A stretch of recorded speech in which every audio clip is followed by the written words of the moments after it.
بسم اللہ الرحمن الرحیم۔ گفتگو یہ چل رہی تھی کہ متباینین کی نقیضوں کے درمیان تباین جزئی کی نسبت، جس کا مطلب یہ ہے کہ دو کلیوں کا اس طرح سے ہونا کہ ہر ایک قاصد دوسرے کے بغیر فی الجملہ ہو جائے، خواہ دونوں کا صدق ایک مادے میں کبھی کبھا ہو جائے یا کسی بھی مادے میں دونوں کا صدق کبھی بھی نہ ہو۔ بہرحال متباینین کی نقیضوں کے درمیان تباین جزئی کی نسبت ہے، جس کے دو فرد ہیں، ایک عموم خصوص من وجہن اور دوسرا فرد ہے تباین کلی۔ تو ابھی تک مثال جو دی گئی ہے وہ تباین کلی کی دی گئی، لا ظلمت اور لا ضو سے، کیونکہ ضو اور ظلمت کے درمیان تباین کلی کی نسبت ہے، اور ان دونوں کی نقیض یعنی لا ضو اور لا ظلمت، ان دونوں کے درمیان بھی تباین کلی کی نسبت ہے۔ اور کبھی ایسا ہوگا کہ متباینین کی نقیضوں کے درمیان عموم خصوص من وجہن کی نسبت ہوگی۔ وقد یکون بین نقیضیہما العموم والخصوص من وجہن کلا منافق واللا مومن،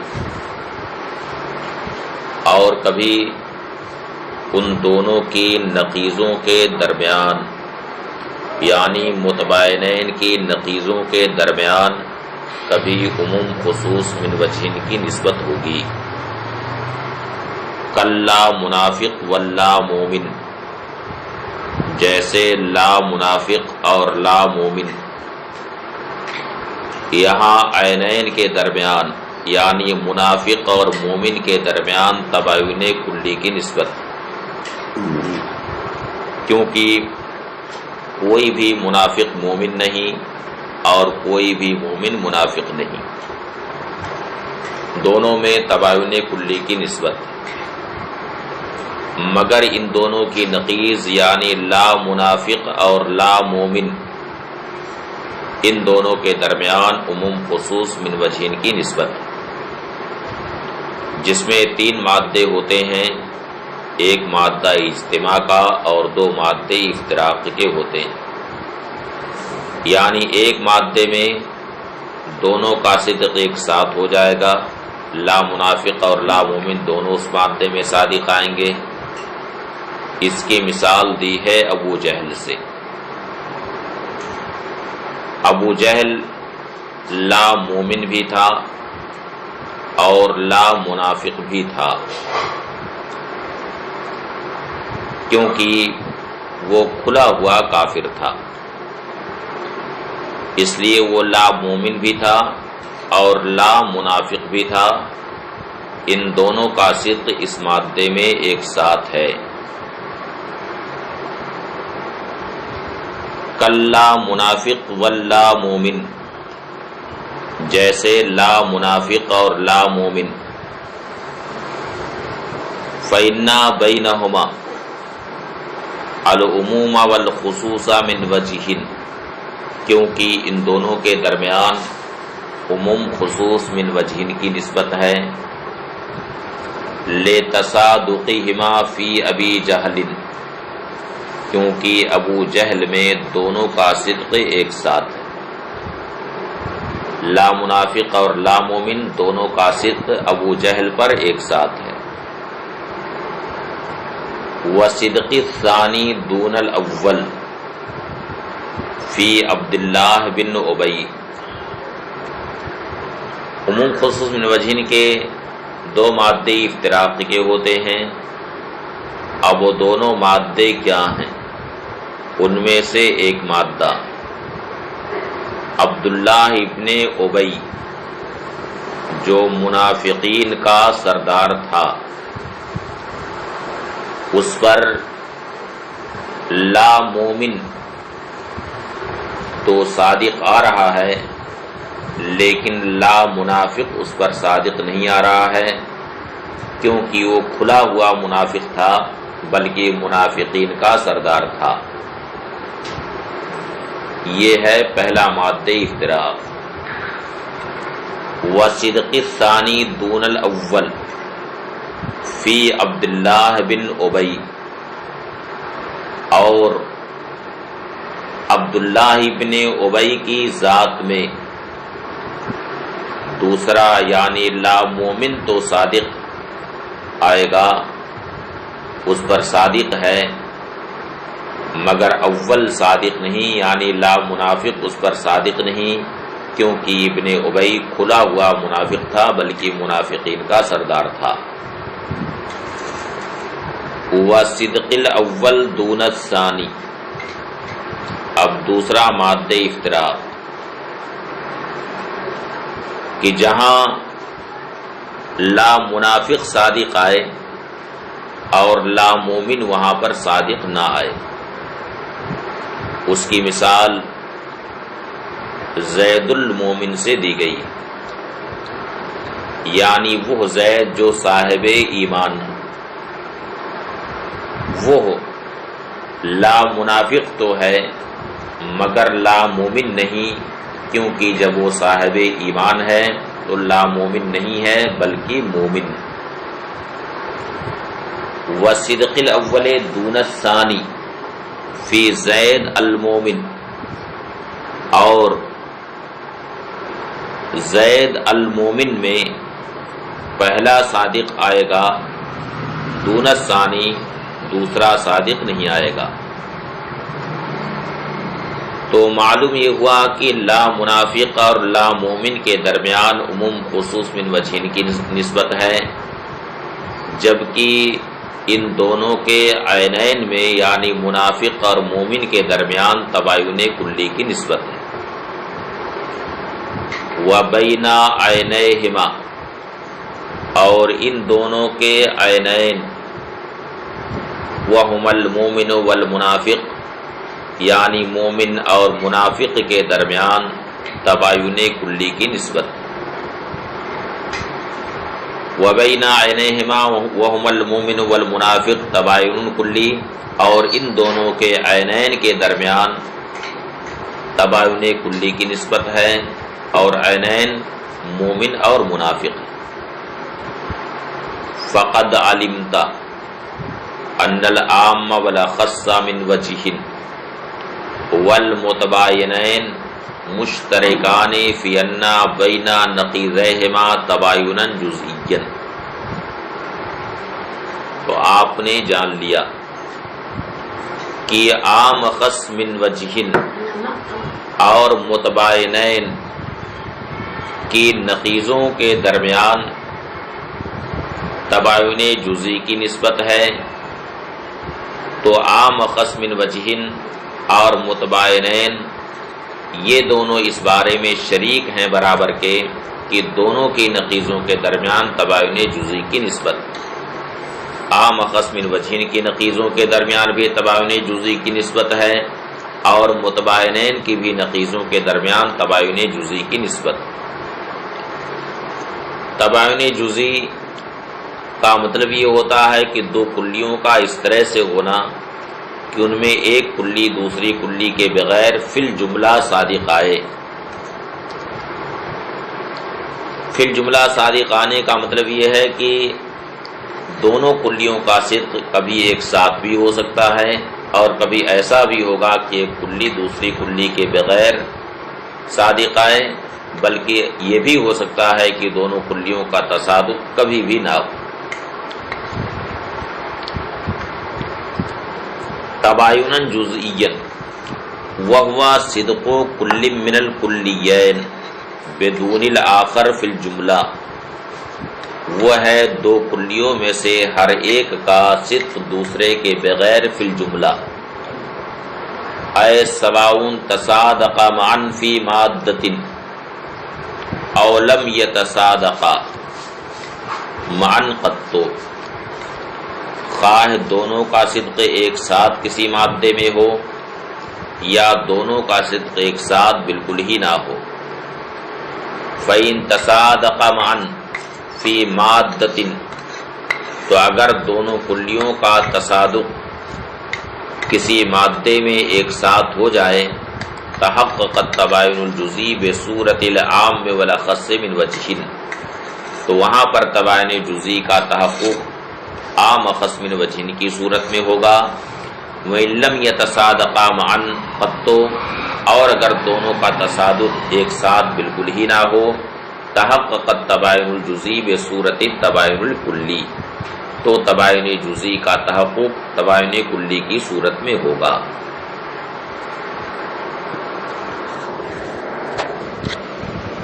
مصنف آگے کہتے ہیں وقد یقال الجزئی للاخص من الشیء وهو عام. جزئی کا ایک معنی اس سے پہلے بیان ہوا ہے کہ جس کا نفس تصور کثیرین کے درمیان وقوع شرکت سے مانع ہو، یعنی کثیرین پر اس کا صادقانہ محال، اور وہی معنی جزئی کا مشہور ہے. لیکن جزئی کا اطلاق کبھی ایک دوسرے معنی پر بھی ہوتا ہے، اور وہ معنی یہ ہے کہ جزئی وہ مفہوم ہے جو کسی دوسری شے سے یعنی کسی دوسرے مفہوم سے اخص، کسی غیر سے خاص. اس جزئی کو جزئی اضافی کہا جاتا ہے، کیونکہ یہاں پر جو اخصیت آئی ہے وہ دوسرے کے لحاظ سے آئی، تو جزئی اسے فی نفس ہی نہیں کہا گیا. نفس ذات کے اعتبار سے، نفس مفہوم کے اعتبار سے تو کثیرین پر اس کا صدق ہو سکتا ہے، لیکن غیر کے لحاظ سے چونکہ اخص ہے، اس وجہ سے اسے بھی جزئی کہہ دیتے ہیں. وَهُوَ عَامٌ، اور جزئی کا یہ معنی جسے جزئی اضافی کہتے ہیں، یہ معنی پہلے معنی سے عام، یعنی جزئی اضافی جزئی حقیقی سے عام، اور وہ اس سے خاص. قولہ وقد یقال قد علمت فیما سبق ان الجزئی هو الذی یمتنع فرض صدقہ علی کثیرین. ما سبق میں آپ یہ جان چکے ہیں کہ جزئی وہ ہے جس کے صدق کو کثیرین پر فرض کیا جانا محال ہو. وَهُوَ الْمُتَعَارِفُ مِنَ الْجُزئی، اور یہی معنی جزئی کا مشہور ہے، یہی معنی معروف. وَيُقَالُ لَهُ الْجُزِيُّ الْحَقِيقِي، اور اسے جزئی حقیقی کہا جاتا ہے. وَقَدْ يُطْلَقُ الْجُزِي عَلَى كُلِّ مَفْهُومٍ أَخَصَّ مِنْ غَيْرِهِ، اور کبھی جزئی کا اطلاق ہر اس مفہوم پر ہوتا ہے جو مفہوم غیر سے اخص. کل انسان الاخص من الحیوان، جیسے کہ انسان حیوان سے اخص. والحیوان الاخص من الجسم النامی، اور حیوان جسم نامی سے اخص.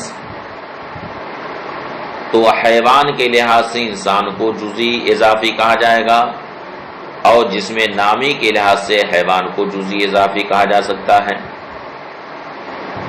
وَيُقَالُ لَهُ الْجُزِيُّ الْإِضَافِي، اور اسے جزئی اضافی کہا جاتا ہے.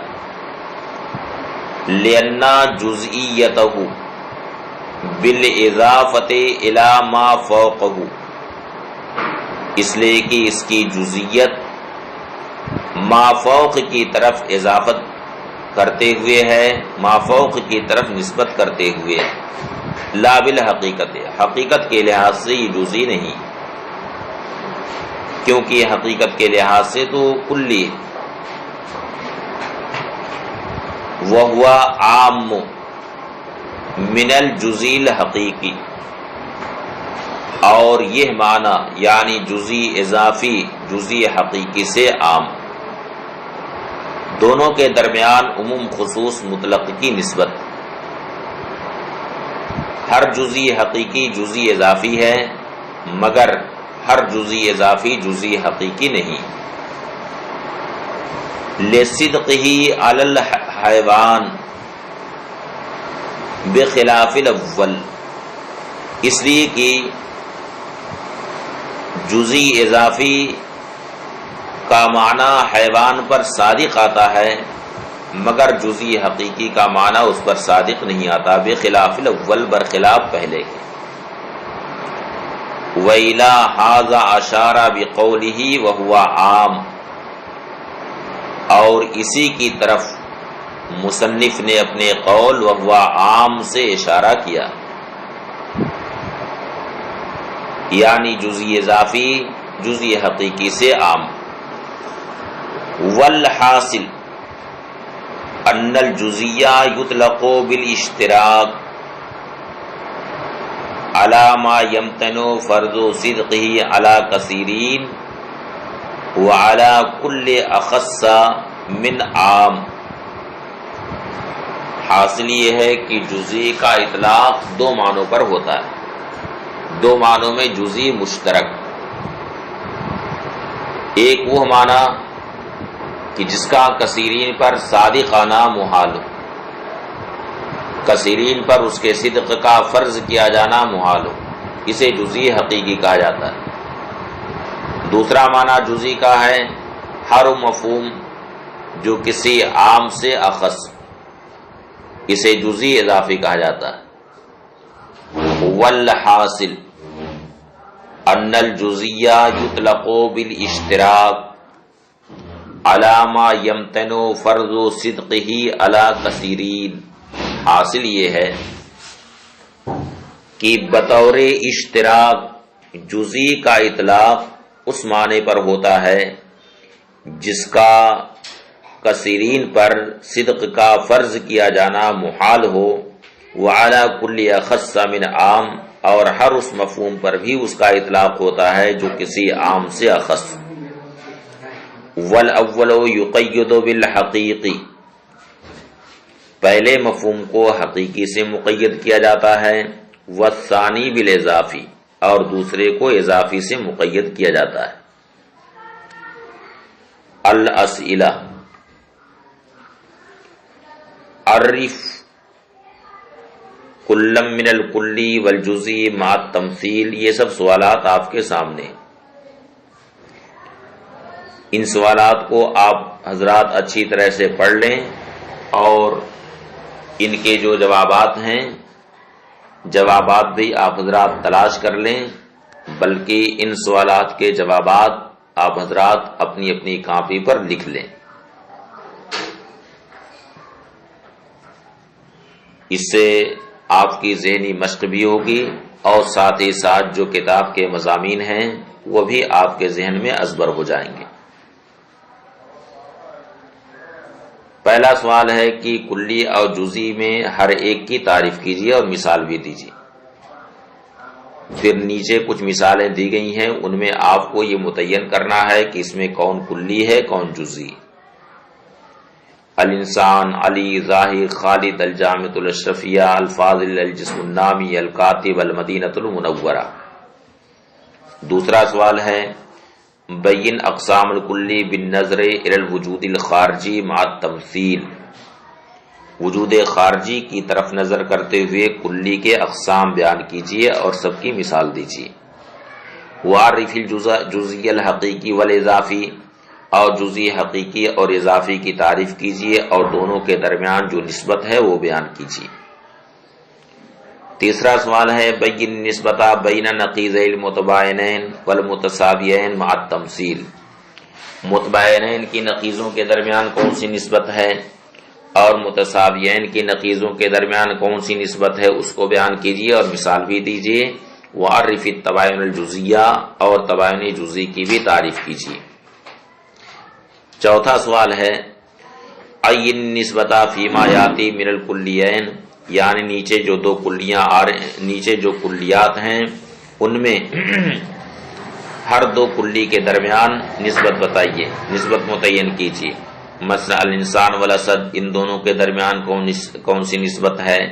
الضاحک والحیوان کے درمیان کون سی نسبت ہے؟ السوق والمسجد، ان دونوں کے درمیان کون سی نسبت ہے؟ اسی طرح سے الانسان والناطق، القاطب والعالم، السنی والحنفی، الجسم المطلق والجسم النامی، السیف والصارم، الحیوان والحساس.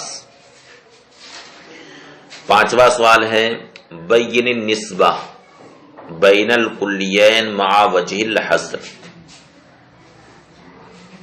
دو کلیوں کے درمیان نسبت بیان کیجیے اور ساتھ ہی ساتھ وجہ حصر بھی بتائیے. یعنی دو کلیوں کے درمیان جو نسبت ہوتی ہے اس کی چار ہی قسمیں کیوں ہیں، وجہ حصر بتائیے. قولہ الکلیات خمس،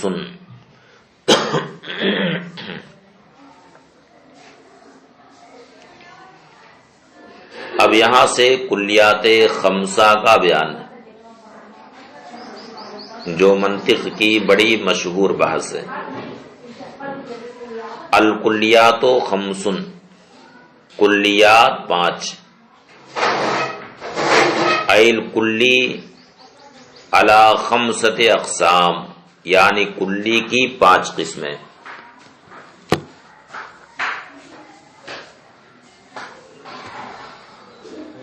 الجنس والنوع والفصل والخاصہ والعرض العام، جنس، نوع، فصل، خاصہ، عرضیہ.